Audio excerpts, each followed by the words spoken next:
Bueno, vamos a ir empezando.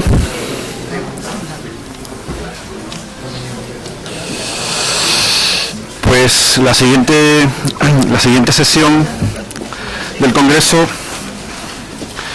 es la ponencia del profesor Javier Moreno Luzón.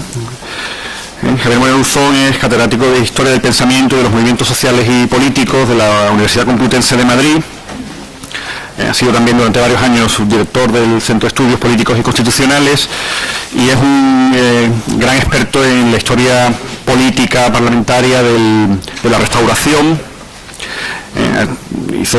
Publicó un libro en 1998, una monografía sobre Romanones y el caciquismo liberal, y ha trabajado fundamentalmente sobre temas de parlamentarismo, partidos políticos, caciquismo, en ese periodo de la Restauración, sobre lo que ha publicado un buen número de libros, tanto individuales como colectivos, artículos, etcétera, que no voy a enumerar. Y en los últimos años, y eso es lo que le lleva hoy aquí, ha estado desarrollando líneas de investigación sobre los procesos de nacionalización, sobre las relaciones entre el sistema político y el imaginario nacional en el reinado de Alfonso XIII, y también sobre las conmemoraciones nacionales al hilo de los centenarios de las Cortes de Cádiz y de todos los acontecimientos alrededor de ello, que es el tema también que va a desarrollar aquí, conmemoraciones nacionalistas, los centenarios de 1808, 1810 y 1812. Le queremos agradecer muy especialmente que esté hoy aquí, porque por los azares de la organización se le ha avisado con muy poco tiempo y siempre agradecemos especialmente el esfuerzo de haber venido hasta Cádiz. Muchas gracias. Muy bien, pues muchas gracias y buenas tardes. Lo primero que quería hacer, desde luego, es agradecer a los organizadores su invitación. Para mí es un enorme placer estar de nuevo en Cádiz, donde, bueno, pues yo creo que hay muy buenas vibraciones siempre. Yo, desde luego, estoy muy a gusto y me encanta venir, más aún hoy, para estar aquí con ustedes hablando de conmemoraciones y nacionalismo, y en parte también de lo que ocurrió en Cádiz hace 100 años, ¿no? En 1912, con el primer centenario de las Cortes y de la Constitución de Cádiz. Aunque entre ustedes hay gente que sabe mucho más que yo de ese tema y que espero que nos pueda resolver dudas después. Bueno, yo voy a hablar aquí de conmemoraciones y nacionalismo.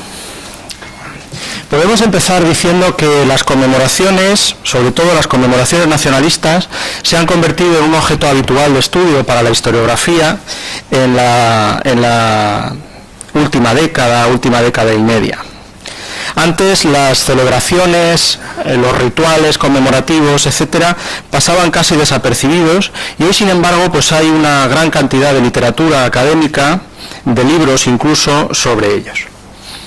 Tanto sobre las conmemoraciones periódicas, por ejemplo, los aniversarios erigidos en fiestas nacionales, como las excepcionales o únicas, sobre todo los centenarios, de hechos y personajes encumbrados por los respectivos nacionalismos.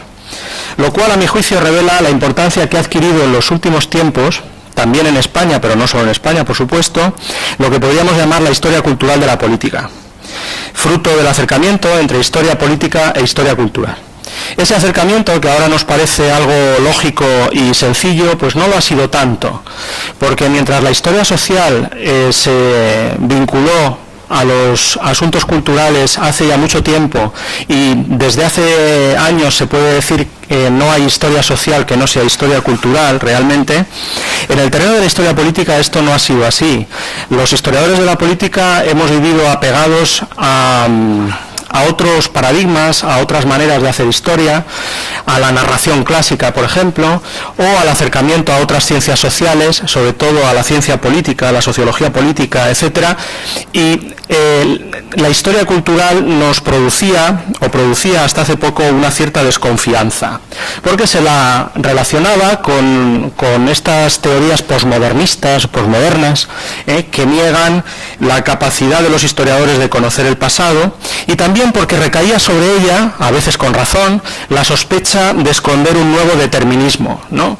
Si tradicionalmente había un determinismo, digamos, socioeconómico, de las grandes estructuras que parece que pesaban y ahogaban la libertad individual, de un tiempo a esta parte da la impresión de que son las estructuras culturales las que ahogan a los sujetos, a los actores históricos.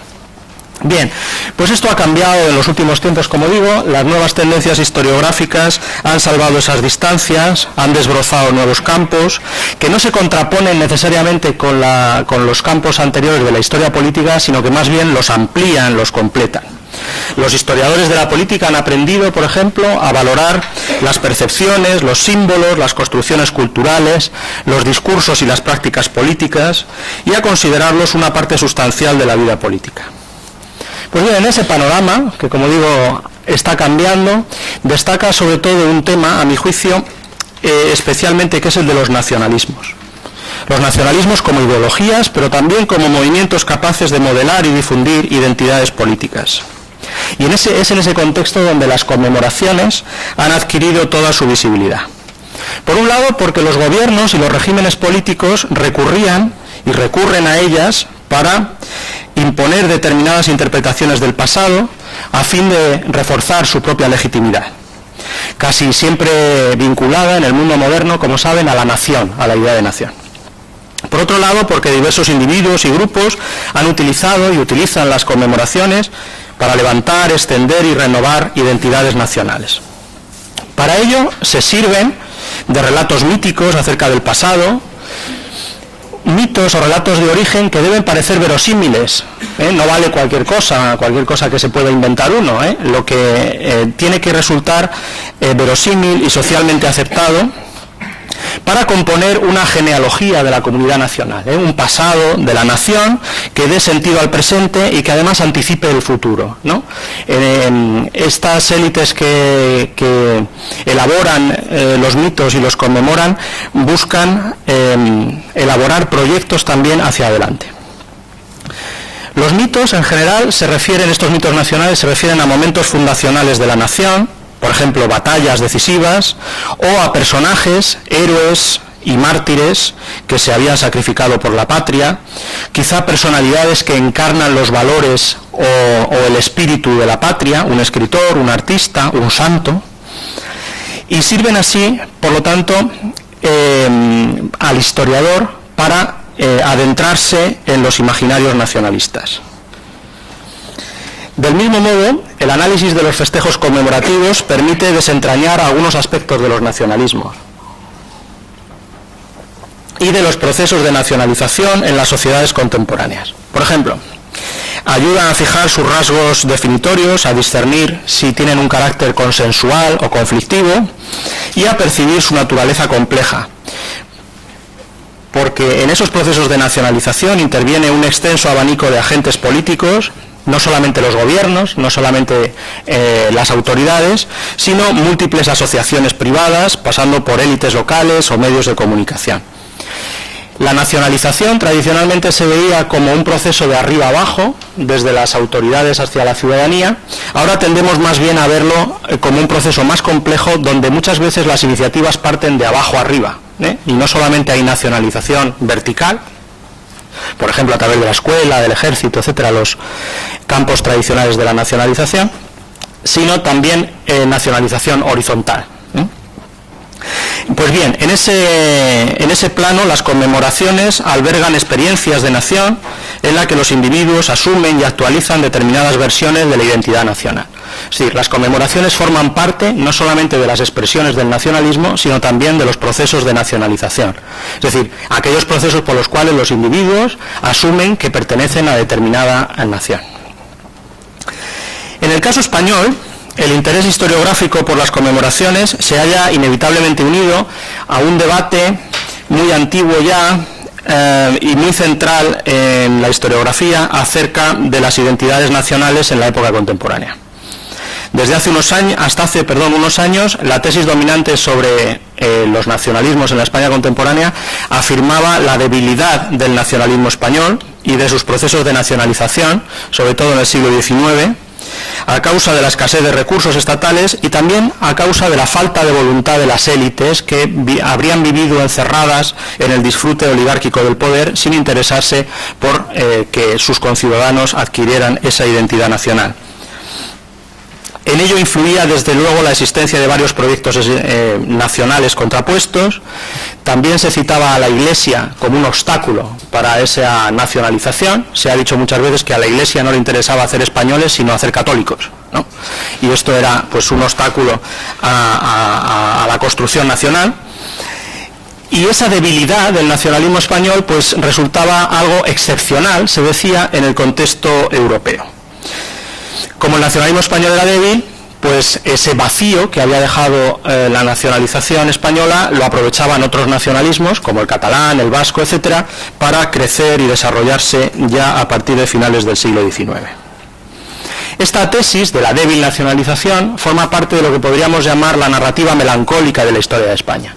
Es decir, la que durante mucho tiempo los historiadores han defendido en términos de fracasos colectivos en los grandes procesos de la modernidad. En España no habría habido revolución industrial, en España no habría habido revolución burguesa, en España no habría habido tránsito del liberalismo a la democracia cuando en otros países, y en España no habría habido construcción nacional como en otros países, ¿no? Pues bien, la historiografía actual, que ya había puesto en duda todas esas excepcionalidades y fracasos de la historia de España en otros ámbitos, ha matizado estas afirmaciones acerca de la nacionalización con obras que profundizan hoy en sus complejidades, que avanzan también en el tiempo, que no se detienen en el siglo XIX, sino que profundizan en el siglo XX, cuando el problema adquirió verdadera relevancia, no solo aquí, sino en otros sitios, y aplican una perspectiva comparada. Los estudios de las conmemoraciones, por lo tanto, tienen que ser entendidos también en ese marco, en ese debate y en esa profundización de la historiografía en los procesos de nacionalización. Pues bien, aquí me centraré sobre todo en el primer centenario de la Guerra de la Independencia, entre 1908 y 1914, a comienzos del siglo XX, que contiene, como saben, el primer centenario de las Cortes y la Constitución de Cádiz. Y ello porque creo que constituye un magnífico ejemplo de la relevancia de las conmemoraciones para el estudio de los nacionalismos contemporáneos. Tenemos pues que situarnos en España a comienzos del siglo XX, en una época en la que la celebración de centenarios era extraordinariamente abundante. Se puede hablar de una fiebre conmemorativa, incluso de una conmemoracionitis. En esos momentos se acumularon los centenarios y pocas cosas quedaron por celebrar. Por ejemplo, se hacían muchas estatuas. Tantas estatuas se hacían a los héroes, a los notables, etcétera, que algún diputado propuso que cada vez que se hiciera una estatua se construyera una escuela, porque así acabaría el problema de la falta de escuelas rápidamente. El caso español no era en esto excepcional, quizá un poco tardío, pero no excepcional, porque significaba una variante nacional de lo que ha llamado, por ejemplo, Erich Hobsbawm, la era de la conmemoración, que caracterizó a la Europa y a la América coetáneas. Como en otras latitudes, aquí se impusieron teorías nacionalistas culturales que veían en las naciones organismos vivos, dotados de rasgos inconfundibles, antiguos, casi eternos, como la lengua, la religión o la historia. Y a la vez en España también se dio otro factor que han destacado muchos historiadores para explicar esta conmemoracionitis general, y es el comienzo de lo que se ha llamado la política de masas, es decir, la participación creciente de la población, sobre todo la población urbana, en la esfera pública, cambios socioeconómicos que enconaron conflictos sociales y multiplicaron las incertidumbres. Se ha dicho muchas veces que las conmemoraciones van unidas cuando tienen éxito a épocas de incertidumbre, donde la gente mira al pasado en busca de seguridades. Y esta, desde luego, era una época de incertidumbre. En mitad de la movilización política y las transformaciones sociales de entonces, diferentes instancias del Estado y medios nacionalistas en la sociedad civil asumieron la tarea de nacionalizar a los ciudadanos, es decir, de integrarlos en una comunidad nacional, España, a través de la penetración de las ideas y los valores nacionalistas. Aquí también, como en otros países, aumentaron pues los incentivos para las conmemoraciones. A partir del cambio de siglo, además, en España hay otros elementos que conviene destacar. El primero es la crisis de identidad nacional provocada por el llamado desastre de 1898. Ya saben ustedes que España pierde sus últimas colonias, Cuba, Puerto Rico, Filipinas, en 1898 en una guerra muy breve con Estados Unidos que fue una verdadera humillación. y que además vino a acabar con lo poco que quedaba del Imperio español en plena era de los imperialismos. Con lo cual, para los nacionalistas españoles aquello fue un palo enorme, una gran humillación, y de ahí que se preguntaran qué le pasa a España, Dios mío, ¿qué es España?, me duele España, etcétera, etcétera, ¿no? Bien, no vamos a profundizar en esto. Pero este es el ambiente, digamos, que se vive en la España de comienzos de siglo por parte de las élites intelectuales y políticas preocupadas por estas cuestiones. Y a la vez, naturalmente, es el momento de emergencia de otros nacionalismos dentro del territorio español que suponían un desafío para el Estado Nacional español levantado durante el siglo XIX. Sobre todo del catalanismo. En segundo lugar, o en un plano inferior, el nacionalismo vasco, que tuvo una importancia política nacional mucho menor, pero sobre todo el catalanismo, frente al cual los nacionalistas españoles de entonces se sintieron en la necesidad de responder. Por lo tanto, España estaba en decadencia y había que sacarla de ese atraso, y había que responder también a otros nacionalismos. Había que afrontar un proceso, por lo tanto, de regeneración. Estamos en plena época del regeneracionismo, esta palabra tan fácil de decir para cualquier no español, regeneracionismo. Mis alumnos Erasmus les gusta mucho. Y dentro de esa regeneración, desde luego, estaba la tarea urgente de nacionalizar España. Había que... hasta hace unos años nadie hablaba de regeneracionismo como de nacionalismo español, ¿no? Y resulta que había nacionalismo en todas partes, pero en España no. ¿Y dónde está el nacionalismo, no? Bueno, ahora hemos aprendido que eso que llamábamos regeneracionismo es también nacionalismo. Pues había que nacionalizar a la población con diferentes herramientas, por ejemplo la enseñanza, y una verdadera obsesión educativa, pedagógica en aquellos años, y los planes de estudio que se aprueban y las ideas que surgen tienen ese componente también de crear ciudadanos españoles conscientes y patriotas, y a través de otros medios como por ejemplo las conmemoraciones. Las conmemoraciones debían traer a la esfera pública el recuerdo de las glorias patrias, que habían de servir de ejemplo aprovechable para unar energías y reconstituir la nación. Esos centenarios, esas conmemoraciones no partían del cero. Ya durante el siglo XIX, y esto está muy estudiado, habían sido elaborados por los historiadores y por otros intelectuales españoles mitos nacionalistas que estructuraban la historia de España y que mostraban supuestamente rasgos permanentes en el carácter nacional. Sobre todo, esa historia nacionalista, piensen por ejemplo en Modesto Lafuente, pero hay muchos más ejemplos, hablaba de un carácter nacional permanente que consistía sobre todo en la bravura de los españoles, en su capacidad para resistir, para sacrificarse y sobre todo para defender su independencia y su libertad frente a continuas invasiones y frente al dominio extranjero, algo que podía rastrearse en los tiempos más remotos. Piensen en Dividi Mandonio, en Viriato, en Numancia, en Sagunto, etcétera, etcétera. Pues bien, la guerra napoleónica de 1808-1814 formaba parte, culminaba realmente esa historia nacionalista. Era una guerra que, como saben, pues había albergado distintos conflictos cruzados, ¿no? Había sido una guerra internacional entre Napoleón y sus enemigos, había sido también, incluso, se podría decir, una verdadera guerra civil entre las élites españolas que se dividieron entre afrancesados y patriotas, etcétera, pero sobre todo se entendía, a partir de cierto momento, se entendió como una verdadera guerra de independencia librada por toda España contra la Francia de Napoleón. Según los relatos más extendidos, los españoles de 1808 se habían alzado de modo casi unánime frente a la invasión extranjera para defender la integridad nacional. Su enérgica reacción había hecho posible, a través de incontables sacrificios, la victoria final frente a los franceses en 1814, lo cual había salvado a la patria y había probado una vez más las recias virtudes que adornaban a la nación, unida por encima de diferencias regionales, valiente y celosa de su libertad. A inicios del siglo XX, este relato sobre la guerra de la independencia, esencial en la conformación de la moderna identidad nacional española, seguía plenamente en vigor, y su núcleo central era compartido por la mayoría de los opinantes, es decir, era algo que no se discutía. No obstante, las interpretaciones y enseñanzas que se extraían de la epopeya patriótica variaban sustancialmente dependiendo de las posiciones ideológicas y políticas de cada grupo. Como era tan importante la guerra de la independencia para el imaginario nacional, cada grupo, digamos, trataba de apropiársela. Así se disputaban la memoria de aquellos episodios ejemplares al menos dos grandes visiones globales del imaginario nacionalista español.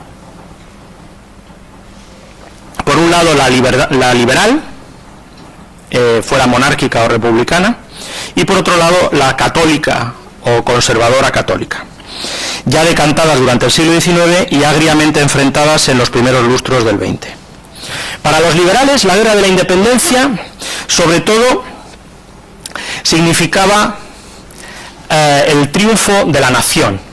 La nación entendida como pueblo, casi confundida con el pueblo.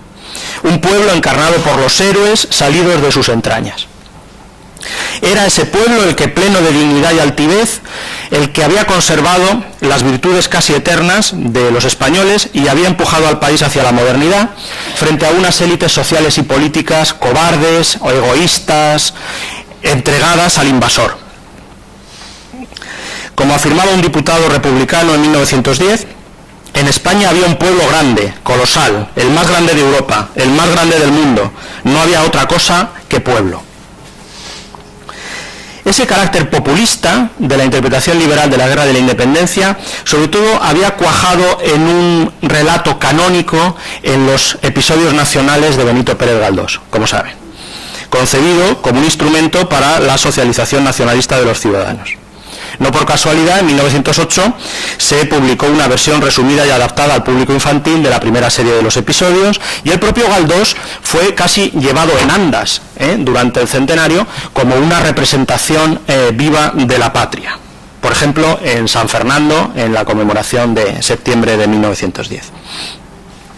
Para los liberales, como digo, fueran monárquicos o republicanos, a estos efectos no hay diferencia, la guerra de la independencia revestía una doble dimensión, ya que no solo había hecho patentes las virtudes populares, sino que además había engendrado la revolución que había acabado con el absolutismo y había establecido el principio de soberanía nacional en las Cortes que, reunidas en Cádiz, elaboraron y promulgaron en 1812 la primera Constitución española. El liberalismo consideraba que ambas tareas eran inseparables, la guerra de la independencia y la Constitución de Cádiz, porque se trataba de libertar del yugo extranjero, decía un periódico, la patria y manumitir al pueblo de la esclavitud. Eran dos tareas que se hacían simultáneamente. De manera que las Cortes de Cádiz eran la cumbre, la culminación de esa epopeya patriótica de la guerra de la independencia, y su trabajo había consistido en un trabajo plenamente nacional, en la reconstitución de España, de una España que estaba en trance de muerte por causa de la monarquía absoluta y disgregada en múltiples juntas y organismos locales que necesitaban a alguien que las fundiera en una sola tarea. Y eso es lo que hicieron las Cortes de Cádiz, según estos liberales. Allí, o sea aquí, mejor dicho, en Cádiz, confluyeron todas las energías nacionales y se recuperaron las mejores tradiciones españolas. Porque esto también hay que señalarlo, para los liberales, las Cortes de Cádiz, en contra de lo que decían sus enemigos, no eran afrancesadas o no eran extranjerizantes, sino que habían sido plenamente españolas. Lo que habían hecho, como ya habían reclamado los propios doceañistas, era recuperar las tradiciones españolas que venían de la Edad Media, de las Cortes medievales, siguiendo su ejemplo para volver a poner en vigor las libertades españolas, sin necesidad de tener que imitar ejemplos extranjeros como los del enemigo, que procedían de la Revolución Francesa. Dentro de este campo, dentro del campo liberal, sí que podemos distinguir a la altura de 1908-1910 dos interpretaciones diferentes. Por un lado, la de los monárquicos, para quienes 1812 era sobre todo un precedente directo de la monarquía constitucional que regía en España desde 1876 y que a su juicio combinaba armoniosamente orden y libertad. los gobernantes del Partido Liberal Dinástico se veían reflejados en los diputados de las Cortes de Cádiz y trataban de utilizar la imagen de las Cortes de Cádiz para legitimar los poderes constituidos, es decir, la monarquía constitucional de la Restauración.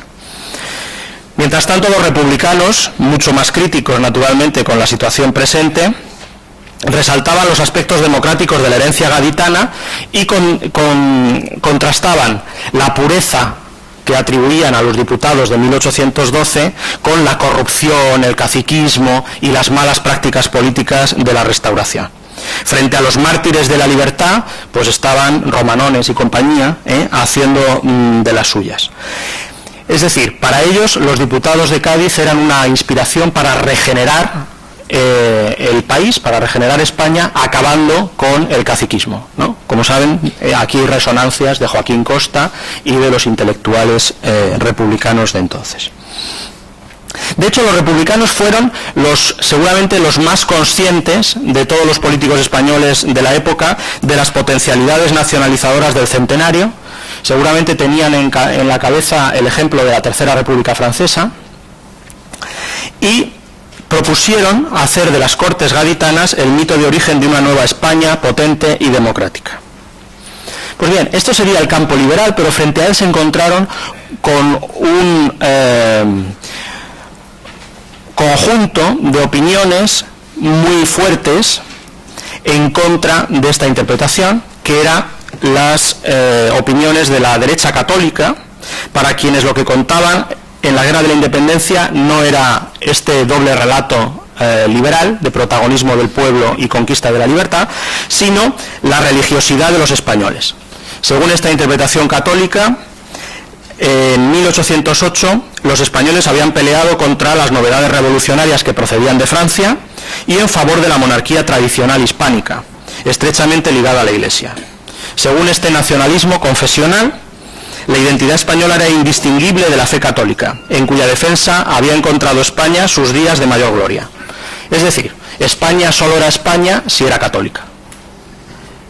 En realidad, los episodios de la guerra no eran sino una continuación de otras gestas en defensa de la fe, como la reconquista frente a los musulmanes o la evangelización de América. Como ven, el discurso católico y el discurso de la Iglesia, no por ser católico, era menos nacionalista. Lo que era es una versión distinta del nacionalismo español. Y entonces, las Cortes de Cádiz, ¿qué papel representaban para este nacionalismo católico? Pues, en su opinión, no habían culminado el esfuerzo patriótico, sino que lo habían desviado.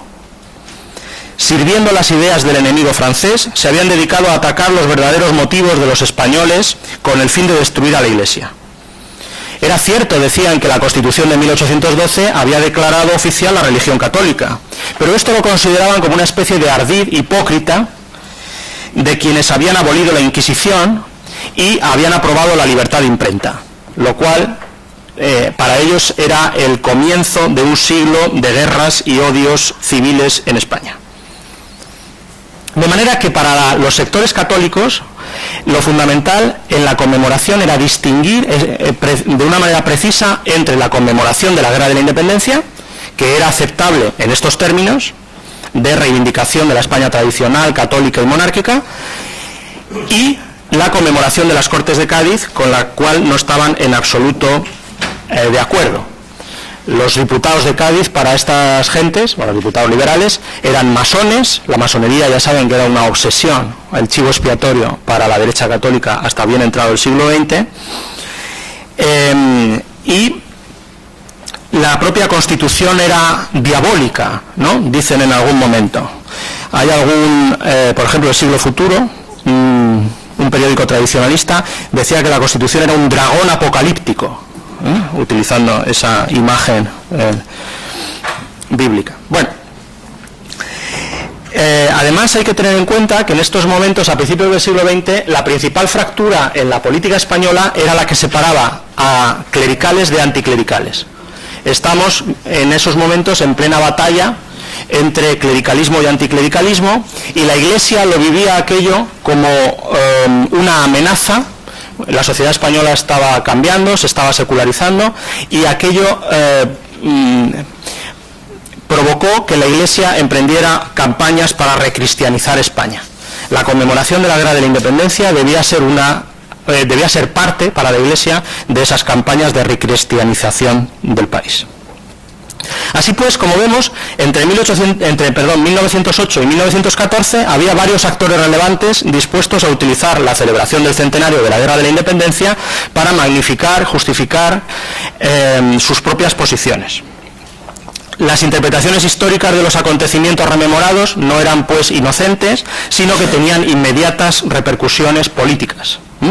Era en la arena política donde se discutía acerca del pasado, y por eso podemos hablar de políticas del pasado, políticas de la memoria, políticas de la historia.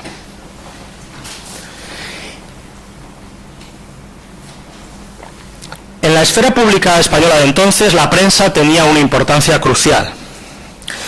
Es el momento de transformación de la prensa española, de la prensa de partido a la prensa de empresa, y en ese momento aparecieron en España grandes medios de comunicación de gran tirada, que en general eran de matiz liberal. Grandes periódicos, bueno, algunos ya existían de antes, pero por entonces se ampliaron y se convirtieron en empresas modernas. La mayoría de esos periódicos, de los periódicos liberales, fueran monárquicos o republicanos, urgieron constantemente a la conmemoración de 1908. Atendieron con detalle los festejos, publicaron números especiales, etc. Algunos de los más activos promotores de los centenarios eran periodistas. Piensen, por ejemplo, en Mariano de Cavia, por ejemplo, ¿no? Un periodista entonces muy famoso y poco recordado, pero que tenía su importancia en estos temas. Para estos medios liberales, lo fundamental era utilizar lo que habían hecho los antepasados españoles en 1808 para, decía Cavia, incorporarlo al culto de la raza y de la historia. Es decir, utilizarlo, digamos, en términos casi religiosos, para inspirar a los españoles de entonces, de principios del 20. Mientras tanto, los medios conservadores, digamos que no, quitando alguno, por ejemplo la ABC, sí fue bastante entusiasta de los centenarios, la mayoría de los medios conservadores, no digamos ya de los carlistas, no mostraron el mismo entusiasmo que los liberales. Para los medios afines a la izquierda dinástica o al republicanismo, la efeméride se erigía en una obligación ineludible. A través de ella había de dilucidarse la vitalidad de la nación española tras años de decadencia, que habían culminado naturalmente en la debacle de 1898. El liberal, por ejemplo, decía que se trataba de dar fe de vida de nuestro pueblo. Celebremos el centenario y recobremos nuestra dignidad, nuestra personalidad y nuestra fuerza. Por lo tanto, planteaban ante la conmemoración un proyecto nacionalista, populista y proyectivo, y hacia el futuro, ¿no? Claro, estos medios se sintieron en buena parte defraudados por las conmemoraciones y por los centenarios. No les pareció suficiente lo que habían hecho los gobernantes y no les pareció suficiente lo que había ocurrido. Criticaron mucho, por ejemplo, al gobierno conservador de Antonio Maura, al que le tocó presidir el centenario de 1908, y que denegaba sistemáticamente las ayudas a aquellos que iban a su despacho a pedir financiación para celebrar el centenario de la batalla de no sé qué o de los hechos de no sé dónde de toda España. Maura se escudaba en que el Partido Liberal, el gobierno anterior al suyo, había elegido Zaragoza como el lugar donde se tenía que celebrar el centenario de toda España, y naturalmente decía que no había fondos. También tenía una reacción adversa de Francia, o por lo menos eso decía. Es decir, la conmemoración de la Guerra de Independencia tenía tradicionalmente connotaciones francófobas que entonces no convenían al gobierno español, porque estaba en plena integración de España en la entente franco-británica y tenía que entenderse con los franceses en Marruecos, etc. Es decir, al principio hubo un retraimiento del gobierno, que no se animó a organizar una gran conmemoración, y la mayoría de las celebraciones de 1908 fueron a impulsos locales.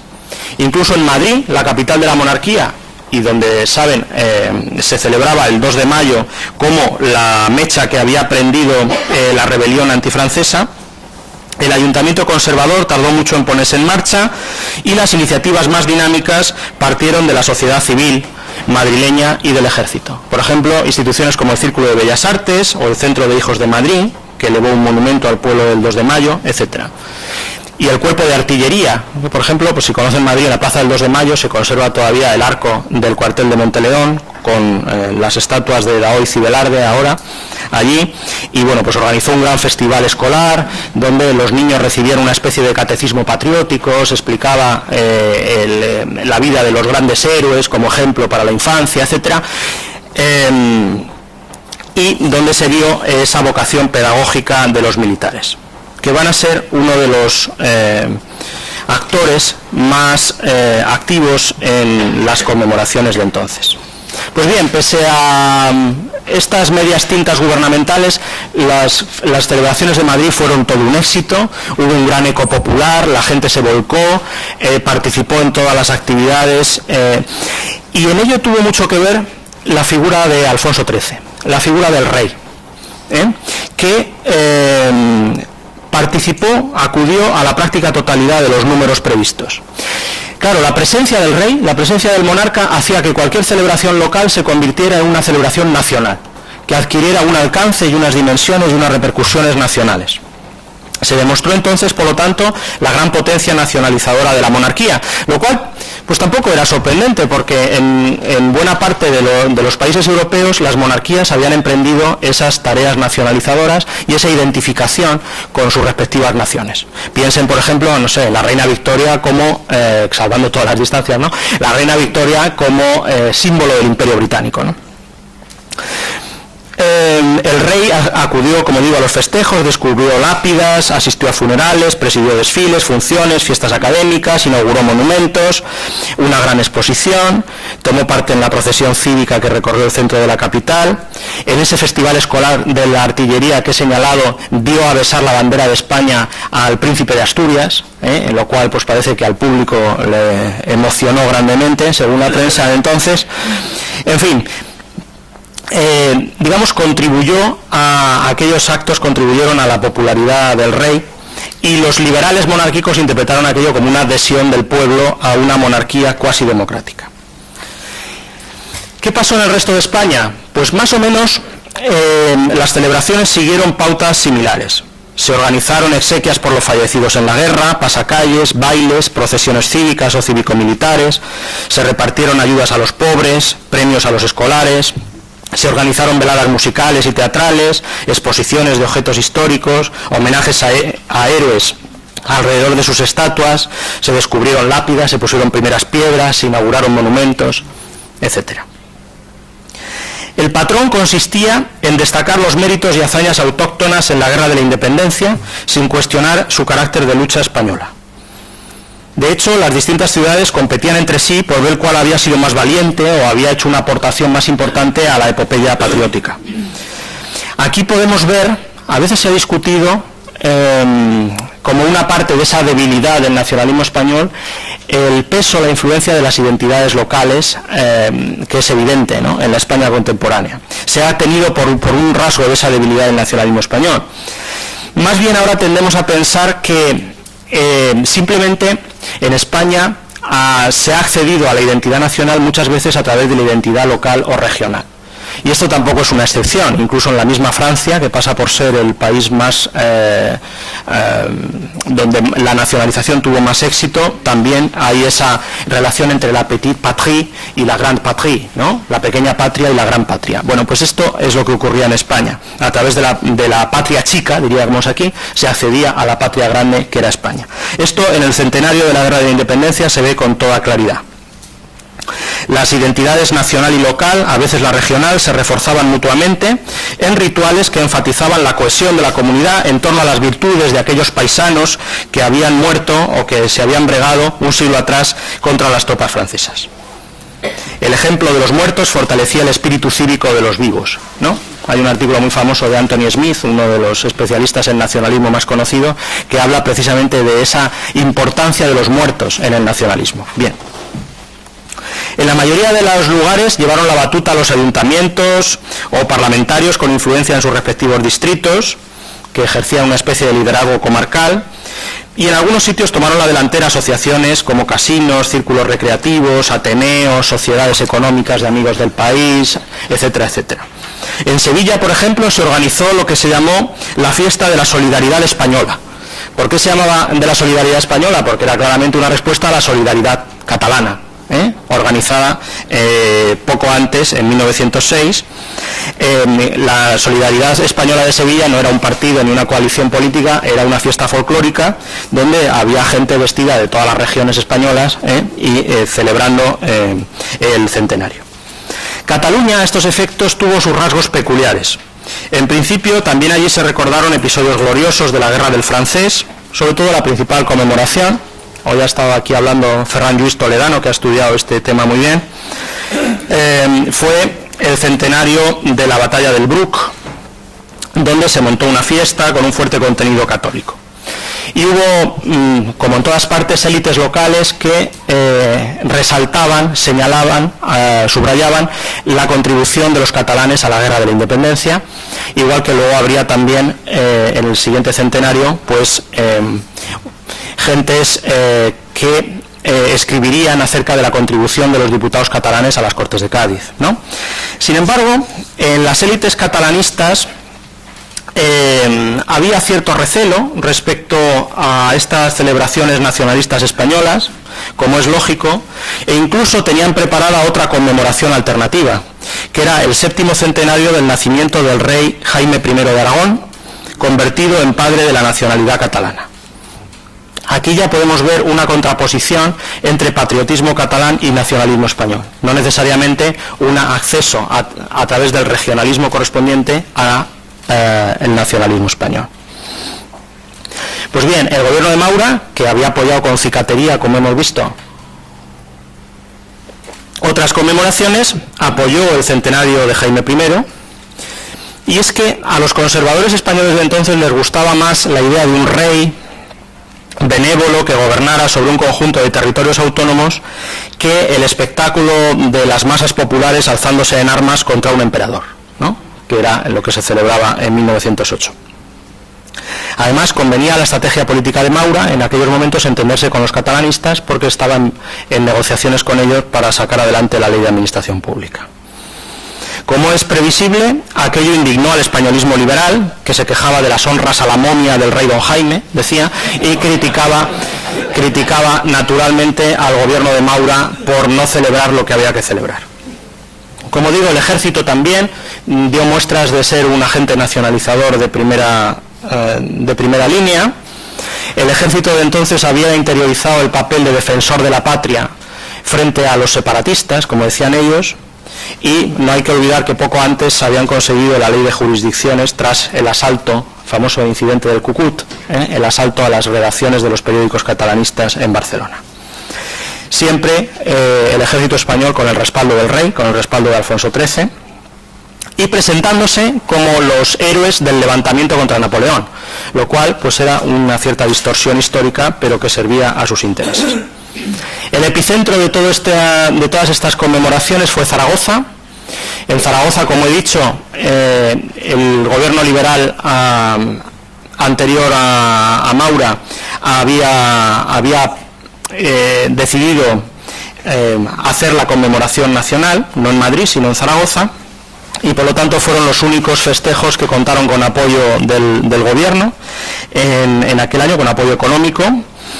Zaragoza, para los nacionalistas liberales de entonces, representaba a toda España, y Zaragoza era, para los que sabían de estas cosas, la única ciudad que había estado a la altura que requería la magna celebración. También en Zaragoza se dio ese contraste y esa pugna por la memoria entre liberales y católicos, los liberales encabezados por Segismundo Moret, que era diputado por Zaragoza, y por Basilio Paraíso, el jefe de los republicanos locales, que había tenido, como saben, un gran papel en las movilizaciones regeneracionistas después del 98, y, por otro lado, los sectores católicos zaragozanos, que tenían un capital simbólico inmejorable, la Virgen del Pilar. La Virgen del Pilar, que no quería ser francesa, como saben, pues era zaragozana, aragonesa, española e hispanoamericana. Difícilmente podían encontrar un símbolo mejor, y a lo largo del año 8 pues hubo múltiples peregrinaciones a Zaragoza de todo tipo, la última de las cuales fue una peregrinación hispanoamericana que llevó al Pilar de Zaragoza, y todavía están allí, se pueden ver las banderas de todas las repúblicas hispanoamericanas bendecidas por el Papa. Naturalmente, daba la casualidad de que la fiesta de la Virgen del Pilar fue el día que escogió Colón para descubrir América, el 12 de octubre, de forma que era fácil hacer a la Virgen del Pilar la reina de la Hispanidad. Las celebraciones de Zaragoza estuvieron centradas en el homenaje a los héroes, a aquellas gentes del pueblo que encarnaban los valores nacionales, las virtudes españolas y sobre todo las heroínas. Es llamativo cómo son las mujeres realmente las que representan al pueblo mejor que nadie.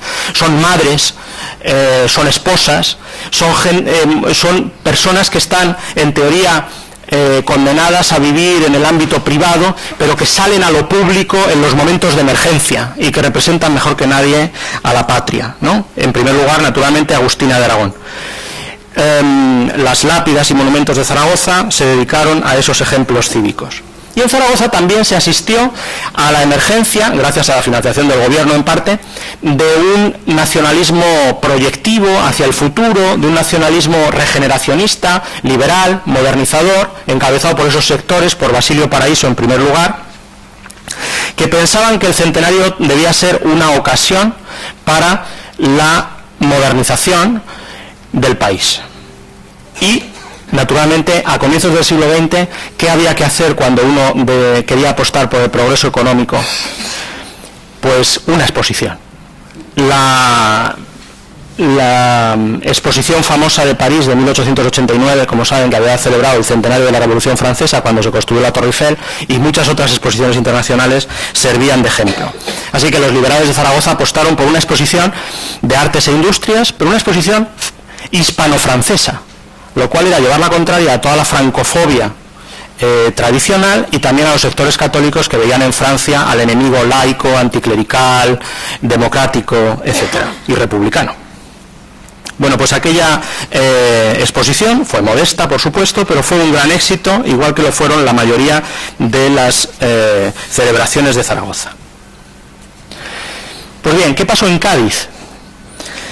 Pues entre 1910 y 1912 se celebraron, como es natural, los centenarios de las Cortes de Cádiz, primero, y de la Constitución de Cádiz después. Y esta vez, a diferencia de lo que había ocurrido en 1908, sí contaron con el apoyo del gobierno, en este caso del gobierno liberal, presidido por José Canalejas. En un principio la iniciativa correspondió a las fuerzas locales de Cádiz, que deseaban aprovechar la oportunidad para revitalizar la economía urbana, el alcalde liberal, empresarios, profesionales, múltiples asociaciones, desde la Real Academia Hispanoamericana hasta la Sociedad Económica de Amigos del País. El alcalde liberal Cayetano del Toro, como saben, moretista, fue un personaje crucial en todo esto. Los diputados gaditanos pidieron ya en 1910 que se concediera un crédito para conmemorar el centenario.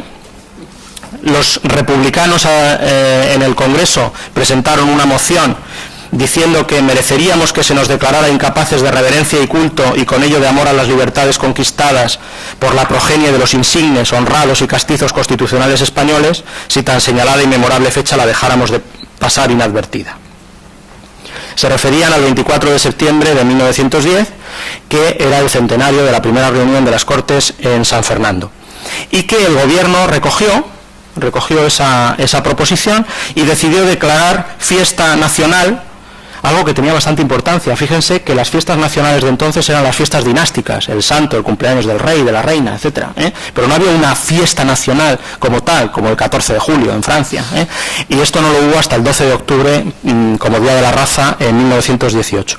Bueno, pues entonces se declaró el 24 de septiembre, solo por ese año, eso sí, fiesta nacional, y digamos que el gobierno y sobre todo el Parlamento, porque tiene importancia decir que fueron las Cortes las que dirigieron esta conmemoración, apoyaron y organizaron el centenario de septiembre de 1910 en San Fernando, que se organizó pues a la manera liberal, combinando a los héroes de la Guerra de la Independencia con la memoria de las Cortes de Cádiz. Se celebró allí una sesión especial del Congreso de los Diputados, y una gran procesión cívica. Las procesiones cívicas son constantes en esta época, ¿Por qué? Dirán ustedes. Bueno, primero porque tienen el modelo de las procesiones religiosas, por supuesto, pero también, y por lo tanto dan un matiz sagrado a las conmemoraciones, pero también porque representan la unanimidad de toda la sociedad. Es decir, toda la sociedad representada por los distintos cuerpos, organismos, etcétera, que procesionan, muestran su respeto y su homenaje a los héroes o a los actos que se celebran, que se recuerdan. Bueno, en San Fernando hubo múltiples ceremonias, un desfile militar, donde la población pues aplaudió mucho a los héroes que venían de Marruecos, de luchar en la guerra colonial, y se repartieron premios a los alumnos de las escuelas públicas. Una de las preocupaciones mayores de los sectores que conmemoraban las Cortes de Cádiz era que se difundiera entre los niños y los jóvenes la obra gaditana, que con ello se fomentara la escasa cultura política de nuestros conciudadanos, decían. El Ateneo de Madrid, por ejemplo, emprendió una ambiciosa serie de conferencias sobre historia política contemporánea, pero también lo hicieron múltiples centros educativos, universidades, institutos públicos, escuelas, se publicaron libros, folletos y hasta tesis doctorales. Y muchas veces el tema de estas publicaciones era la aportación local a las Cortes de Cádiz. Sí, hay mucho libro que se llama Los diputados extremeños en las Cortes de Cádiz, los diputados asturianos en las Cortes de Cádiz, los diputados catalanes, como antes decía, en las Cortes de Cádiz. También en este ámbito el peso de la identidad nacional y esa idea de la identidad local, quiero decir, y la idea de la identidad local como vehículo, como canal para el acceso a la identidad nacional es muy importante. Esta sería la primera fase de las conmemoraciones de Cádiz, la de septiembre del año 10. En marzo del año 12, cuando tocaba el centenario, hubo una celebración en Cádiz, aquí, pero con un carácter bastante local. Sobre todo consistió en un paseo triunfal por Cádiz del viejo liberal Segismundo Moret, que además de diputado por Zaragoza era gaditano y ejercía también un cierto patronazgo sobre Cádiz, porque, ¿qué pasó? Pues que les pilló el toro, ¿no? Y entonces pues no llegaron a tiempo de las fiestas de marzo del 12. ¿Qué hicieron? ¿Las suspendieron? No, las aplazaron. Y las aplazaron a octubre del 12. Y en octubre del 12 debían celebrarse las fiestas grandes, donde el gobierno se dispuso a echar el resto. Una comisión nacional, donde estaban representadas naturalmente también las fuerzas vivas de Cádiz. Se diseñó un calendario donde se veían los múltiples significados de la conmemoración. Con la presencia del rey y de las más altas autoridades del Estado, durante 3 días se debía desarrollar en Cádiz un programa bastante complejo y bastante completo. Por lo menos podemos identificar 5 núcleos temáticos, diría yo. El militar, con misa de campaña, parada, retreta. El político parlamentario, con procesión cívica, como no, y velada parlamentaria. El escolar, con juegos florales. El local popular, con deportes, bailes, comida para los pobres, corrida de toros. Y el internacional, fundado en la presencia de misiones extranjeras. La ciudad se preparó para recibir un aluvión de turistas, con mucha ilusión, pero, como saben, 2 acontecimientos inesperados vinieron a estropear los planes del centenario. Uno fue el súbito fallecimiento de la hermana de la infanta María Teresa, hermana del rey Alfonso XIII, que hizo que el rey anulara su asistencia, pese a las protestas locales, que dijeron, tiene que venir, al final no vino. Y, por otro lado, el estallido de una huelga general ferroviaria que mantuvo ocupados en Madrid a Canalejas y a la mayor parte de su gobierno. La memoria del origen de la monarquía constitucional no parecía estimular lo suficiente a Alfonso XIII como para desplazarse hasta Cádiz en aquellas circunstancias de luto, ni tampoco terminaba de cuajar la unidad de los españoles de todas clases que presuponía el nacionalismo gobernante. Los católicos, por ejemplo el Debate, el periódico católico, opinó que los españoles habían condenado a la marginalidad a aquellas fanfarrias del régimen liberal. Las fiestas se celebraron de todos modos. El rey estuvo representado por el marqués de Estella y tuvieron algunos elementos de cierta resonancia, por ejemplo los juegos florales o los desfiles de las tropas indígenas que habían estado en Marruecos, ¿no?, que llamaron mucho la atención. Pero en general casi todos los medios apuntaron una cierta frialdad, incluso cierta melancolía por el clima social que las había acompañado. Y todos estuvieron de acuerdo en que lo mejor de la conmemoración había sido la dimensión americanista del centenario, con participación de diputados americanos. Las Cortes de Cádiz, como saben, habían definido la nación española de 1812 como la reunión de todos los españoles de ambos hemisferios. Y a principios del siglo XX surgía con mucha vitalidad una vertiente del nacionalismo español que era el hispanoamericanismo y que pretendía a España dotar de una posición internacional relevante, haciendo de ella la cabeza de una comunidad cultural, a la que se llamaba la raza normalmente, de los países de habla española. Pues bien, en el centenario de Cádiz se pretendía que España, la madre patria, acogiera a sus hijas, a veces se las llamaba hermanas, a veces hijas, dependiendo.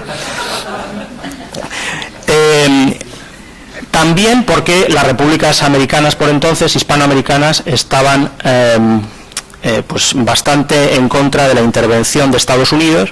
Estados Unidos era el enemigo de la madre patria porque la había derrotado en 1898, de manera que encajaban los intereses de ambos lados del Atlántico.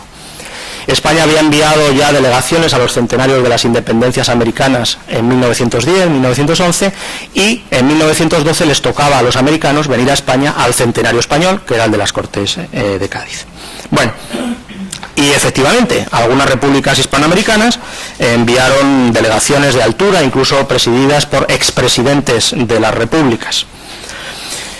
Pero quizá aquí hay que destacar el protagonismo del que sería el principal promotor de la vertiente hispanoamericana de las fiestas, que fue Rafael María de Labra, un verdadero convencido del valor de las conmemoraciones, que organizó la llamada Fiesta de las Lápidas.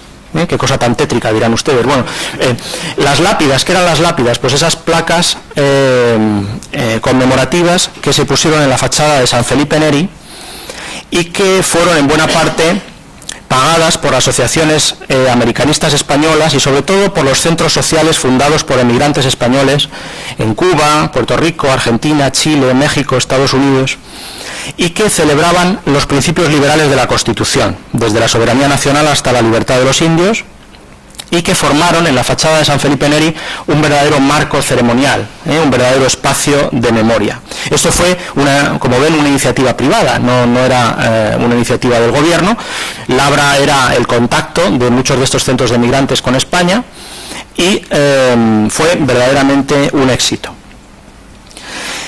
Los organizadores de las conmemoraciones de Cádiz querían dejar huella. Por ejemplo, en toda España consiguieron que se bautizaran calles con los nombres de diputados americanos de las Cortes, por ejemplo, Mejía Lequerica. Aquí en Cádiz el Ayuntamiento consiguió en poco tiempo organizar el Museo de las Cortes de Cádiz, que aún hoy existe, y creo que han debido reabrir o deben reabrir en breve. Y la gran tarea de crear un espacio de la memoria en Cádiz era construir un monumento, un gran monumento que ya estaba previsto desde las Cortes y que debía consagrarse a las Cortes, Constitución y sitio de Cádiz. Es ese gran monumento que se construyó, que empezó a construirse entonces en la Plaza de España, con una planta semicircular y con distintas alegorías a la guerra, a la paz, a la libertad, a la justicia, a la democracia y el progreso, que está presidido por la Constitución. La falta de consenso sobre los contenidos del centenario, estas discrepancias entre distintas versiones del nacionalismo español, hicieron que el monumento sufriera muchísimos retrasos, a pesar de las peticiones de los liberales, y que al final lo acabaran durante la dictadura de Primo de Rivera y lo inauguraran pues en un contexto completamente distinto, donde los valores liberales que celebra el monumento pues ya no estaban presentes entre las élites gobernantes. Para concluir, podemos terminar diciendo que desde luego el desastre del 98 estimuló las políticas de la memoria del nacionalismo español, que este nacionalismo vio en el centenario la oportunidad de restaurar el orgullo nacional mediante el recuerdo de las glorias pasadas en la guerra de los españoles contra Napoleón, que existía un cierto acuerdo en cuanto al significado general de la celebración patriótica, pero no en cuanto a algunos rasgos fundamentales de la misma. Mientras el nacionalismo católico la concebía como el recuerdo de la identificación inmemorial entre España y la Iglesia, el nacionalismo liberal prefería contemplarla como la oportunidad de reactualizar los mitos populares, de subrayar el nacimiento en plena guerra del moderno constitucionalismo español y, más aún, de evidenciar la regeneración de España en su camino hacia la modernidad.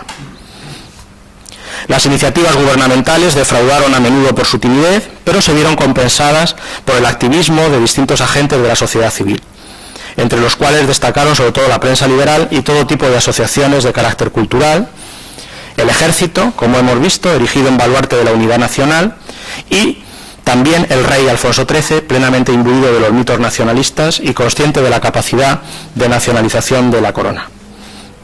Como he dicho, la ausencia del rey deslució la celebración de las Cortes de Cádiz y, sin embargo, pues en Madrid o en Zaragoza fue importante. Los festejos, como hemos visto, tuvieron mayor fuerza allí donde coincidieron con impulsos locales. Es decir, más que políticas sistemáticamente planificadas y llevadas a cabo por los gobernantes, lo que encontramos son proyectos locales que obtienen de vez en cuando el patrocinio estatal. Eso, desde luego, indica una diferencia del caso español frente a otros casos nacionales, en los que el papel del Estado fue mucho más intenso, por ejemplo en Francia o en Argentina, y más bien su cercanía a otros procesos de nacionalización como el de Inglaterra o el de Alemania, donde la iniciativa local es mucho más importante. Porque, ya lo he dicho varias veces, las identidades locales y regionales no solo no se enfrentaban con la identidad nacional, sino que la reforzaban. La patria chica de la ciudad correspondiente o de la región daban acceso a la patria grande, España. La excepción principal creo que era Cataluña, donde el catalanismo, ya separado definitivamente de la identidad construida por el nacionalismo español, o casi, buscó sus propias celebraciones alternativas. Por otro lado, las conmemoraciones tuvieron un notable éxito popular, lo cual podría corroborar la buena salud de la nacionalización española a la altura de la primera década del siglo XX. Pero solo se desarrollaron según lo previsto por sus organizadores, allí donde existía un amplio consenso sobre los elementos centrales de la celebración, como ocurrió en Zaragoza. Sin embargo, donde la conmemoración fue alentada solo o principalmente por unos sectores políticos frente a otros, como ocurrió en Cádiz, con las fiestas de contenido liberal que los católicos rechazaban y en las que los conservadores se abstuvieron, la sensación dominante fue de fracaso. Y nada más, muchas gracias.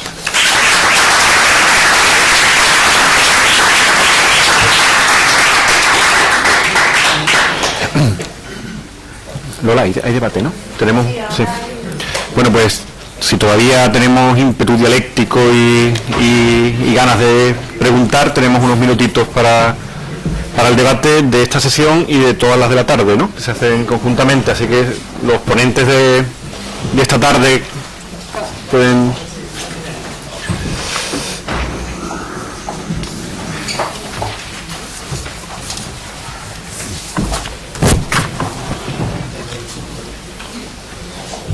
Me pasa un poco, ¿no? Pero no, una hora esto, creo.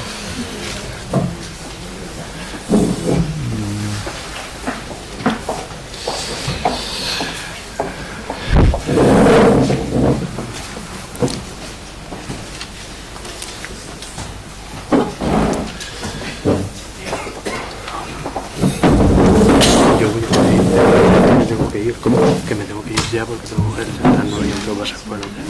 Así que si alguien quiere hacer una pregunta me lo haga rápido. Tú te llamas Luis Miguel, ¿no? Yo soy Luis Miguel. Bueno, si alguien tiene alguna pregunta, alguna intervención referida a la ponencia de Luis Miguel García Lozano, que la haga ya porque se tiene que ir. Luis Miguel. Pues vaya que este es exactamente un tema que nos va a abrir nuevas búsquedas a los historiadores del derecho, ya que esto que citamos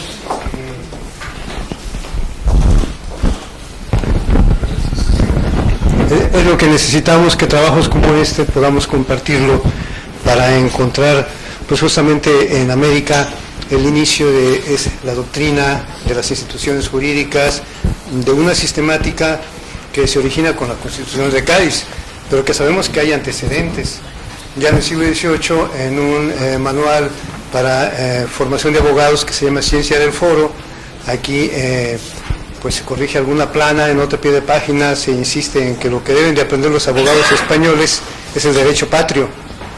Y seguramente que de ahí, buscándole en sus archivos, ustedes van a encontrar esta sistemática, estas instituciones, esta doctrina que para quienes no están advertidos creen que Cádiz la aporta. Creo yo que el derecho español, con toda su ranciedad medieval, fue muy sólido en estas instituciones jurídico-judiciales, y además veo que el derecho, en términos generales, a partir de las constituciones de Cádiz, se va a convertir en una teoría universal. Al menos en América así lo vamos a ver, porque estamos justamente celebrando los 200 años del origen de una constitución que configura un Estado. Así que bueno, yo lo felicito mucho y me llevo su trabajo. Espero que intercambiemos correos para ampliar esta experiencia.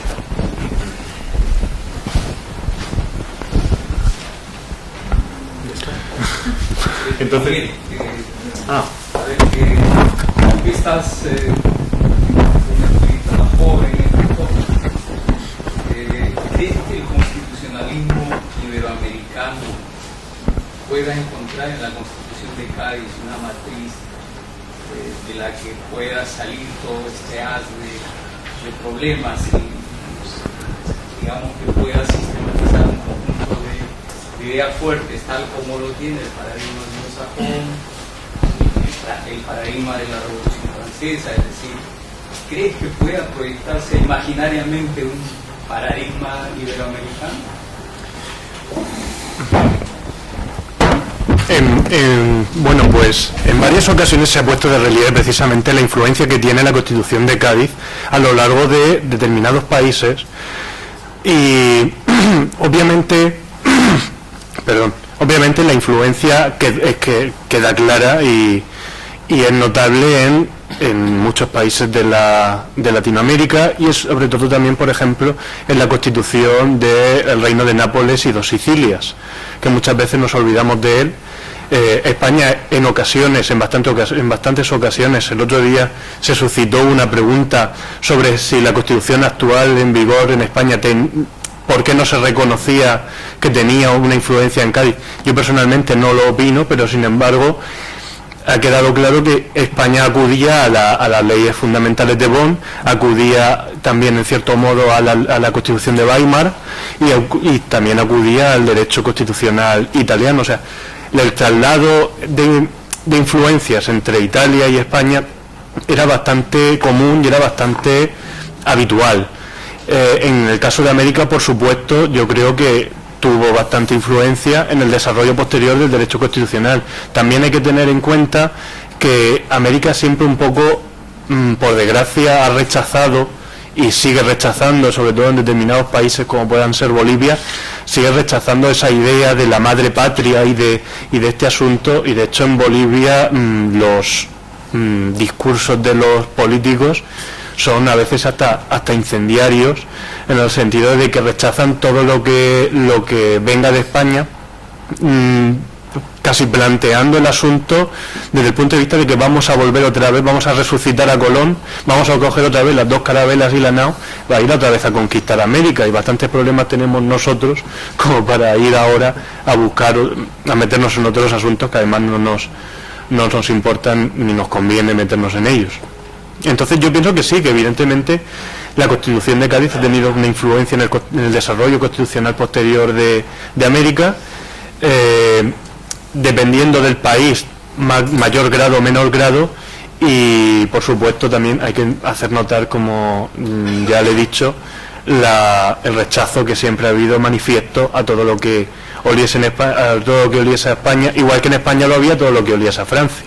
Sin embargo, se ha puesto de relieve en esta misma mesa, y yo mismo lo he hecho, que nosotros queríamos aislar a Francia y que quedase clara la frontera entre Francia y España. Sin embargo, en muchas ocasiones acudíamos a sus instituciones, y yo lo he puesto de ejemplo con el Consejo de Estado, que se crea un día y al día siguiente se deroga. O sea que abrimos ya el debate a cualquier ponente, y agradecería para que pudieran entrar muchas intervenciones que sean rápidas, concisas y precisas las respuestas y las preguntas.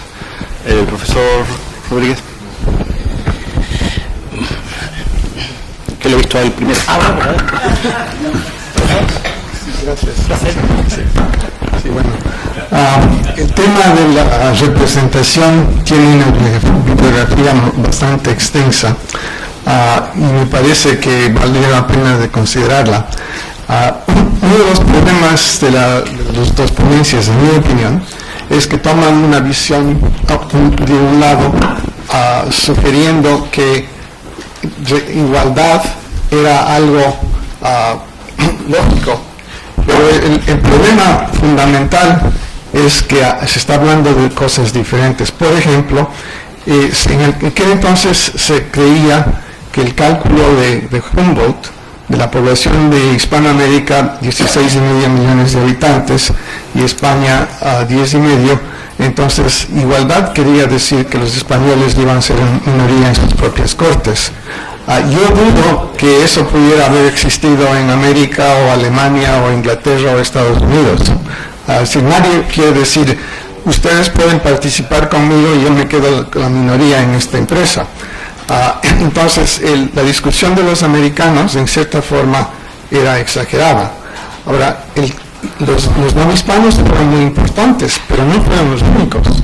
Por ejemplo, el más grande defensor de las castas fue Mejía Yaquerica. Los no hispanos tampoco estaban unidos, algunos se oponían. Así es que mucho depende en la situación. Ahora, el caso de la representación se puede ver de varias formas, pero me parece que lo más lógico es entender la situación en aquel entonces.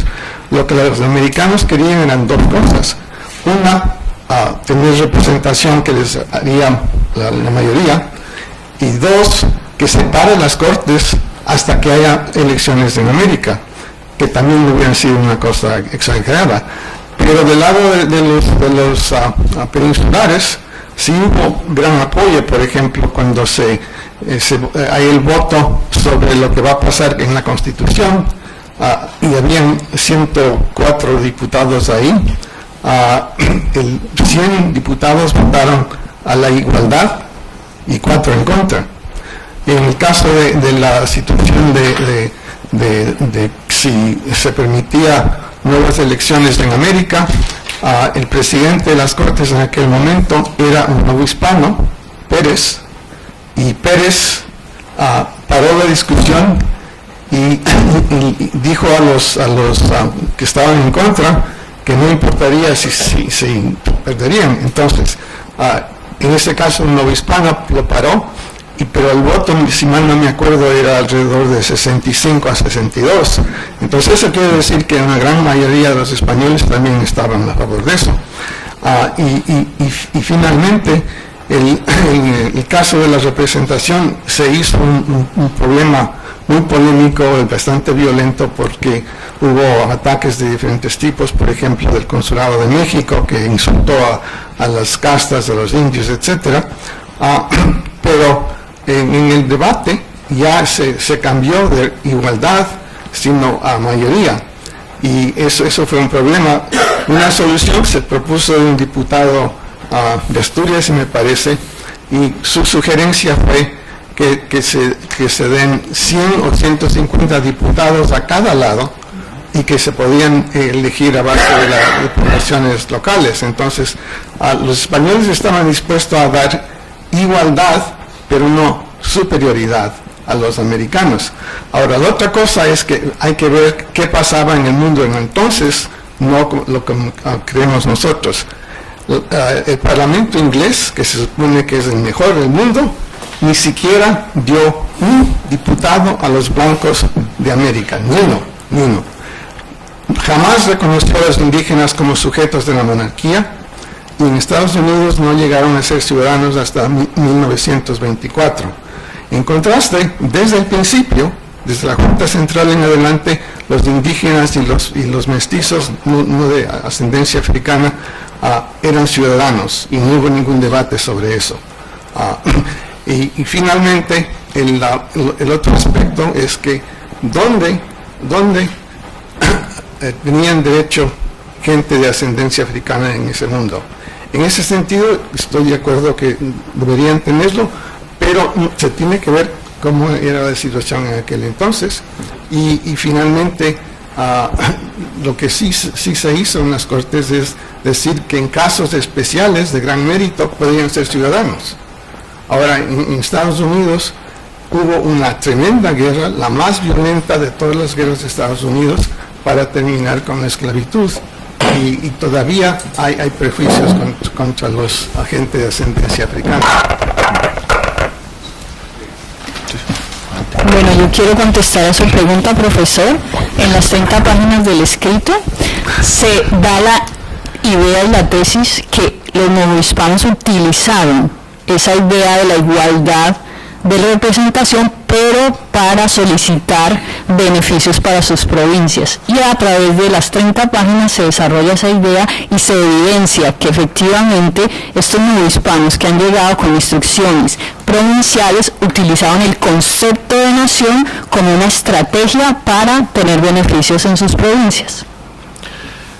Bueno, antes de dar la palabra, ha pedido la palabra Alberto Ramos, Fran Toledano, González Troyano y... ¿cómo te llamas? Perdona. Eugenia. ¿Alguna más en principio? ¿Tú? Vas a ver más o menos. Y Mario Trujillo. Muy bien.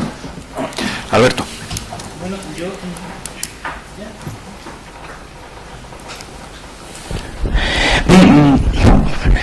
la palabra un poco para contestar lo que había dicho el compañero que se acaba de ir, con lo cual no sé si ya cabe decirlo, pero sí me gustaría un poco matizar lo que se ha dicho anteriormente. Es decir, el problema cuando hablamos de la influencia de la Constitución del 12, de 1812 en América, es que solo se miran las constituciones. Sí, lo que no podemos pensar es que solo hubo influencia en textos constitucionales y nos quedamos ahí. El profesor Rodríguez ya ha demostrado muchas veces que hubo influencia en otros aspectos de participación política, en los ayuntamientos, en elecciones. Entonces, cuando hablamos de la influencia o huella de Cádiz en América, no podemos mirar solamente los textos constitucionales, que en algunos influyeron, en otros no. Y bueno, con respecto a también lo que se ha dicho, bueno, no podemos olvidarnos, un tema que debíamos analizar de los historiadores españoles, es cuál es el reconocimiento a la independencia de los americanos, que es muy larga, que se está desde 1836 que se reconoce a México hasta 1880 se reconoce a Bolivia. Sí, es cierto que los bolivianos tienen que estar molestos con los españoles que tardaron tantos años en reconocer su independencia. ¿Por qué a los mexicanos en el 36 y a los bolivianos en el 80? Es decir, y hay una cadena de reconocimientos que son tratados especiales que va haciendo el gobierno español con los nuevos gobiernos de la República Americana. Y eso hay que tenerlo también en cuenta para entender muchas de las posturas que después se provocan. Solucionarlo como de la madre o hermana patria, pues los hijas o las hermanas, pues no soluciona el problema. Bueno, lo de la representación ya lo ha dicho Jaime Rodríguez. Yo comparto el criterio también de Mónica cuando dice que no, que realmente había un problema más allá, no solamente era el número. Íbamos más allá en ese tema. Y yendo a lo que quería preguntarle a la profesora Portuondo, me pareció, y quizás entendí mal, que se hablaba del reconocimiento del problema de la trata de esclavos y el fin de la esclavitud en un contexto internacional. Y si la ponencia está hablando entre 1812 y 1830, y tantos, también hay que recordar cuándo se van reconociendo la esclavitud, es decir, cuándo se va reconociendo o negando la esclavitud. Por ejemplo, por poner un ejemplo, si en el Reino Unido y en España en los años 30, en Brasil la esclavitud desaparece en 1880 y tanto. En muchas naciones americanas ya independientes la esclavitud se mantuvo. ¿En qué contexto podemos hablar de un problema centrado en las Cortes de Cádiz, en la repercusión de las Cortes de Cádiz, en el trienio, incluso en la recuperación de la Constitución en 1836 para hacer la Constitución del 37, de un problema exclusivamente centrado entre la esclavocracia y la legislación, cuando en muchas naciones americanas la esclavitud se abolió mucho más tarde? El caso de Brasil es sintomático, 1887-88, 1887-88. Y me quedaba algo, después ya, si me da tiempo... Damos una segunda ronda, si acaso. Bueno, yo quería apuntar una cosa con relación al tema de la representación, porque en realidad lo que se pretendía era el número de personas en América, pero no exactamente para como derecho pasivo, no como derecho activo, es decir, que esas personas tendrían que se contarían para elegir más diputados, pero no serían elegidos todos, incluyendo las castas. Entonces no es el tema, no es claramente una valoración absolutamente democrática de la participación de todos, incluyendo las castas, aún siendo reconocidos como ciudadanos, porque el tema de la elección implicaba una cuota determinada de riqueza en cada región para ser electores, que a su vez elegirían a los diputados. Entonces no exactamente implica una yo sé que tenemos que tomar en cuenta la época, pero quería hacer esa aclaración porque a veces se puede entender como si es que todos tuvieran derecho activo y que podía llegar a ser un individuo de una casta llegar a las Cortes de Cádiz. Entonces, en el caso de lo que usted se refiere, yo me estoy refiriendo no al tema de la abolición, que incluso se debate en 1837 en las Cortes del año 36 al 37, incluso uno de los elementos que influye en que no haya una acción mucho más activa de los diputados o de los que aspiraban a ser diputados en el año 37 en la nueva Constitución es el hecho de que en España se discute la abolición de la esclavitud para la península, ¿verdad? Entonces el problema fundamental es que para Cuba siempre gravita el tema de la esclavitud y el comportamiento cada vez más reaccionario de la oligarquía criolla en aras de mantener el sistema de la esclavitud. Una participación mayor de la población ya libre de color fundamentalmente o esclava implicaba, claro, la pérdida de autoridad, la pérdida de poder. Por eso yo explicaba que en 1836, cuando Manuel Lorenzo proclama en la región oriental de Cuba la Constitución del año 12, simplemente hay una reacción total, sobre todo del occidente del país, donde florecía mayormente la plantación, apoyando a Tacón, que era, digamos, el hombre de las facultades omnímodas, para sofocar el movimiento. Y en esto estuvo a favor todas las naciones que aspiraban al dominio en el ámbito del Caribe, porque eso rompía el equilibrio, el hecho de que incluso lo de Lorenzo podía llevar a una lucha por la independencia, porque había amenazado con dar armas a los esclavos y podía dar inicio a una insurrección independentista. Entonces esto se pospuso por casi prácticamente 30 años, pero se fue con todas las energías y en España se apoyó esto y tratar de mantener la situación estable en la región oriental e incluso enviar una expedición para evitar que la cosa siguiera tomando fuerza, que el cambio se extendiera al centro de la isla, porque naturalmente que eso no convenía tampoco a España, que se beneficiaba grandemente con las riquezas de Cuba, que era lo que le quedaba, como también Puerto Rico y Filipinas, pero era su colonia más importante, como todos ustedes saben.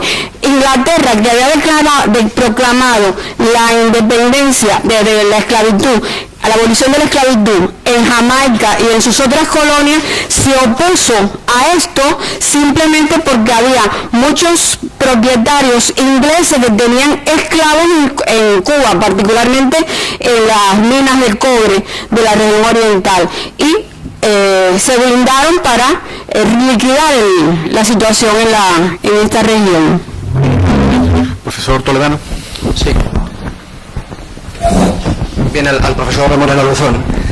En la prensa católica de la época del centenario, al menos me parece que aparece un aspecto de forma machacona, repetida, que trata sobre un desvío. Es decir, sobre las Cortes de Cádiz se dice todo lo peor del mundo, pero en cambio se dice también que una cosa positiva tenía, y es que convocaron Cortes.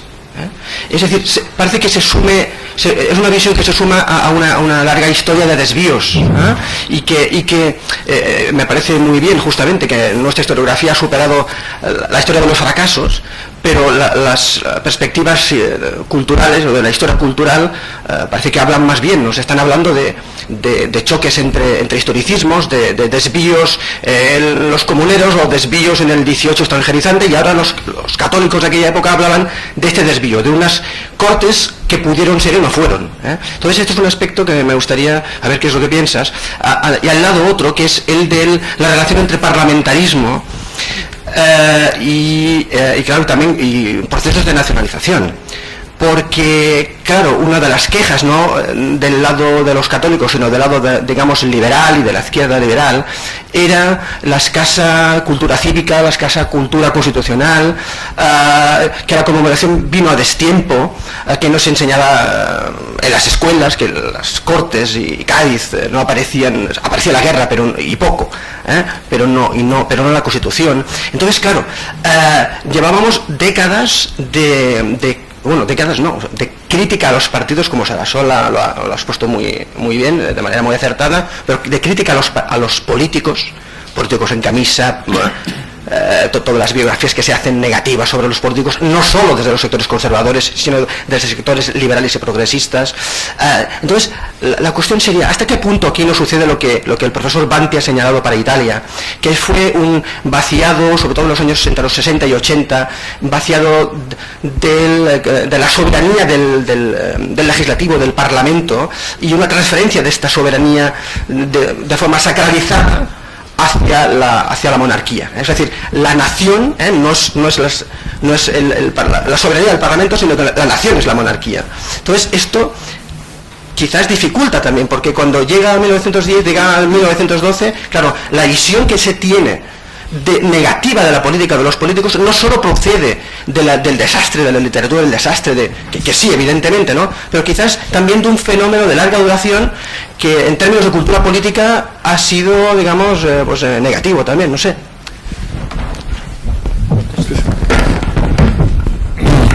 Muy bien. Bueno, las dos cosas que planteas a mí me parecen interesantes. Respecto a la primera, a ver, yo lo que he encontrado en la prensa católica y sobre todo en la prensa tradicionalista es la idea de que las Cortes efectivamente pudieron haber sido otra cosa, y ahí está toda la polémica sobre cómo se convocaron y todo eso, pero que en vez de mirarse en el espejo de las Cortes tradicionales estamentales españolas, se habían mirado en el espejo francés, básicamente, y que quienes decían representar a España en realidad lo que estaban es contaminados por las ideas extranjeras que jamás podían adaptarse a la forma de ser española, es decir, una especie de cuerpo extraño que se había infiltrado en España, y que además, claro, jugaban con la idea de que Cádiz, como era la retaguardia, pues los doceañistas habían sido una especie de traidores que habían apuñalado por la espalda a los españoles que estaban luchando por las ideas contrarias, que eran las auténticamente españolas. Una especie de quintacolumnismo, digamos, ilustrado, masónico, liberal, de raíz francesa. Y entonces esa acusación de extranjerismo es constante, sí, efectivamente es así. Respecto al Parlamento y la nacionalización, bueno, el Parlamento en la época de la Restauración en España tenía una imagen pésima, imposible de empeorar, diría yo. A ver, yo me he dedicado a estudiar la imagen del parlamentarismo, por ejemplo, en la literatura, en las novelas, obras de teatro, etcétera, en las caricaturas de prensa y también en las crónicas parlamentarias, que es todo un género, y los tópicos negativos regeneracionistas o pre-regeneracionistas y luego ya regeneracionistas son constantes. Frente a ello no hay un esfuerzo oficial de cambiar la imagen del Parlamento, salvo en algunos momentos, y justamente en el centenario de las Cortes de Cádiz es uno de esos momentos. El Parlamento liberal de 1910-1912 sí que toma iniciativas para mejorar la imagen. Por ejemplo, pues la edición de antologías de discursos de los parlamentarios de Cádiz, y por ejemplo, la conmemoración a la que hemos aludido, sobre todo la de 1910, que tiene un protagonismo parlamentario evidente. Es decir, tratan de, y aparte se ponen los nombres de algunos doceañistas en el salón de sesiones, hay traslado de liberales al panteón de hombres ilustres por parte del Parlamento, en fin, hay una serie de esfuerzos, digamos, de reivindicar Cádiz como legitimación del sistema parlamentario de entonces, ¿no? Claro, esto de que haya un trasvase, digamos, en términos simbólicos del Parlamento a la monarquía, me parece que es bastante adecuado. Verdaderamente, sí. En esta época de la que yo he hablado, durante el reinado de Alfonso XIII, hay claramente un esfuerzo de identificación de la monarquía con la nación, claramente, y se multiplican toda clase de rituales, grandes ceremoniales, y la jura y la boda y los viajes regios y muchísimas más cosas. Y hay cierto éxito, desde luego, de este esfuerzo. Es decir, el hecho de que en el centenario la presencia del rey fuera tan crucial, por ejemplo, me parece que abona esa idea, ¿no? Sí. Alberto. A ver si me atengo a las directrices del profesor Fernando Durán y en 2 minutos llego así. Es directamente dirigido al profesor Moreno, que me ha gustado mucho, es un relato, que me ha parecido perfecto, pero hay 2 coletillas. Uno, que no olvidemos que toda conmemoración implica el querer cerrar heridas. Es algo que está todavía latente y que se hace la conmemoración para rememorar cosas que no se acabaron en su momento de cerrar. Entonces, ha hecho una alusión que precisamente a Francia. En Francia, la conmemoración o la rememoración de 1889 se forja, por decirlo así, con una exposición, porque el gran problema era qué había que conmemorar, 1789 o 1793. Claro, sí. Es decir, nosotros aquí, los jacobinos franceses, habían acabado con los nacionalismos. Ese era un problema ya para ellos totalmente accesorio, mientras que aquí era un problema latente. Cuando llega en Francia 1979, no se hace ninguna conmemoración, ni siquiera la gran exhibición, la gran no se hace, porque lo que estaba en esos momentos latentes en ello, ¿qué conmemoramos? ¿La izquierda o la derecha? ¿Cuál fue la revolución que se realizó? ¿La democrática o la del 93? Porque en ellos era lo que estaba latente. Nosotros en España continuamos hablando de los nacionalismos porque los jacobinos no acabaron con los nacionalistas. Bueno, se ha explicado usted muy bien y en menos de 2 minutos, ¿eh? Muy bien. Bueno, vamos a ver. La comparación con Francia es recurrente siempre porque, yo he hablado antes digamos, de los discursos habituales en la historiografía española acerca de la historia contemporánea de España, ¿no? Y en la historia económica el ejemplo, el modelo era Inglaterra, claramente, o sea, aquí no había habido revolución industrial como la británica, y en el caso de la nación el modelo es Francia. Y lo que se ha sostenido durante mucho tiempo es que aquí efectivamente no pasó lo que usted dice que pasó en Francia, y lo que durante mucho tiempo pensábamos que había pasado. Claro, ni aquí la botella está vacía del todo, ni en Francia está llena del todo, porque por múltiples investigaciones, para empezar el que es un gran clásico de los estudios sobre el nacionalismo y la nacionalización, que es De campesinos a franceses, de Eugene River, sabemos que en Francia no hablaban francés buena parte de los campesinos franceses hasta finales del siglo XIX. Es decir, fíjese si había pasado tiempo desde los jacobinos, ¿eh? De manera que esa nacionalización exitosa no lo era tanto y había sido más tardía de lo que parecía. Mientras que en España más bien tendemos a llenar la botella, aunque sea por debajo de la mitad, cuando hablamos del siglo XIX y vemos cómo las expresiones mayoritarias en cualquier región, en cualquier acto o celebración o medio de comunicación, hasta bien entrado, o sea, hasta finales del XIX por lo menos, en todas partes y en casi todas partes en la época a que yo me refería, son españolistas, es decir, no hay más nación que la española. no hay más nación que la española, hasta que naturalmente los movimientos nacionalistas alternativos empiezan a hablar de sus propias naciones. Luego, de que las conmemoraciones sirvan para cerrar heridas, pues no sé, hay conmemoraciones muy conflictivas. Piense usted, por ejemplo, en las dificultades que han tenido los alemanes para encontrar una fiesta nacional. Es terrorífico, porque además las que se les ocurrían no podían ser, ¿no? Porque siempre había algo en la historia de Alemania oscuro que lo impedía, ¿no? Entonces, bueno, pues en la actualidad la fiesta nacional alemana prácticamente no la celebra nadie, porque es la fiesta de la reunificación y no tiene un carácter popular, tiene un carácter solamente oficial, y aquellas festividades que han tenido más relevancia popular, pues por una razón o por otra no se pueden celebrar porque son de bandos. O sea, o bien recuerdan al imperio, o bien recuerdan al nazismo, todavía peor, o bien, etcétera, etcétera, ¿no? Es decir, que las conmemoraciones no siempre unen, muchas veces dividen. Y las conmemoraciones yo las concibo como una especie de arena donde hay conflictos políticos. Incluso las francesas dividen, porque el 14 de julio por la derecha francesa durante mucho tiempo no fue aceptado, porque la Francia, por decirlo sintéticamente, de Juana de Arco y de la Virgen de Lourdes, no se sentía en absoluto representada por el 14 de julio, que era la fiesta republicana, ¿no? La toma de la Bastilla. De manera que, hasta en el caso de Francia, fíjese, yo creo que muchas veces no ocurre eso. Eugenia.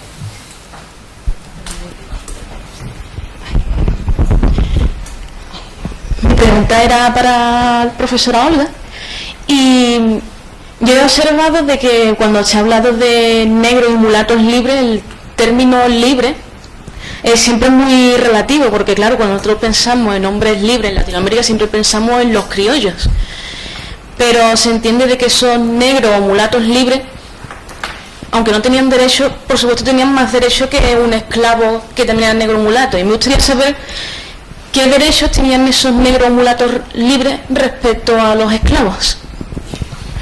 ¿Qué serían? En este caso lo único es la condición de horros, ¿no? De ser libres, bien haber adquirido su libertad por compra, aunque fueran de origen africano, o porque fueran criollos, es decir, descendientes de africanos, mezclados incluso podían ser, que existían prácticamente desde el siglo XVI. Pero estamos hablando, en el caso de la Constitución se consideraban españoles, se consideraban en la práctica españoles, pero el problema no es la Constitución, sino la práctica en Cuba, que es una sociedad